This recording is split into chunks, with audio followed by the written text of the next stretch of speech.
Lying back calmly, Qingmo demands that Lin Zichin immediately transfer his qi and blood into her. The potent pill she just forced him to swallow is rapidly regenerating his energy, and if he doesn't unload it soon, his body will literally explode. To begin the transfer, she tells him to place his palm directly over her heart and release the energy. Lin Zichin's brain instantly short-circuits as his face turns beet red. Placing his hand directly over her heart, that is literally right on her chest. The pure awkwardness of the situation is hitting him like a truck. But with the fiery red energy swirling around him and his body on the verge of bursting, he has no time to be picky. Pushing his embarrassment aside, he presses his hand down onto her chest and begins transferring the surging power before it tears him apart. Desperate to distract himself from the incredibly awkward position he's in, Lin Zichin scrambles to start a conversation.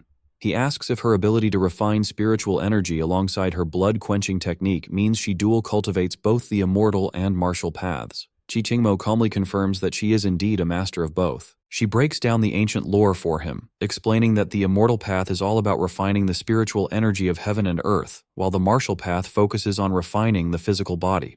The blood-quenching technique he's been practicing is just one of many methods belonging to the body-refining path. Neither path is superior to the other. They simply represent different approaches. While the immortal path relies on spells and laws, the martial path relies on physical might.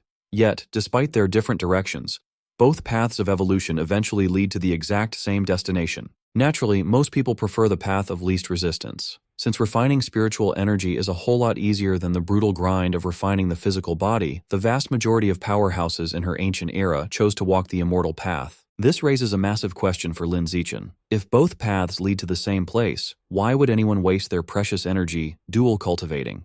Qingmo reveals that the spiritual energy in her era eventually began to dry up.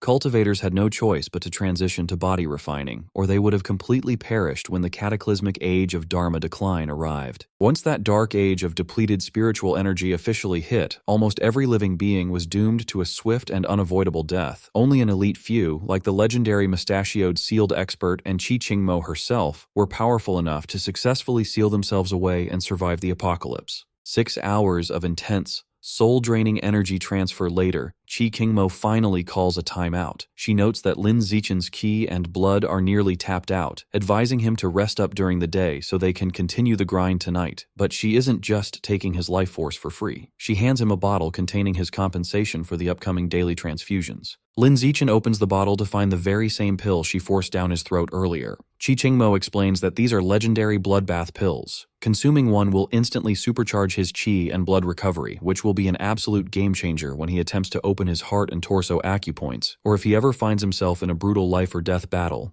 Pocketing the incredible loot, Lin Zichin realizes he has a golden opportunity to pick the brain of a literal living legend. He asks Qingmo if she can help him solve a mysterious puzzle. Pulling out a piece of paper, Lin Zichin shows her the bizarre alien runes he's been trying to decipher. Qingmo studies them closely, admitting she doesn't know their exact meaning, but she definitely remembers seeing identical markings on ancient ruins back in her own era. This revelation sends Lin Zichin's mind racing. Ancient ruins from the era of abundant spiritual energy? His brain instantly flashes to the mysterious, submerged undersea temple he saw on Principal Mo's video recording. If those runes are connected to her era, this underwater temple might be a goldmine of ancient secrets. Sensing a massive breakthrough, Lin Zichin bolts for the door, begging the pavilion master to stay awake just a little longer while he runs to the research institute to grab the recording. Not wanting to be left behind, Shen Qinghan immediately dashes after him. Desperate to get the video to Qingmo as fast as possible, the two sprint through the institute.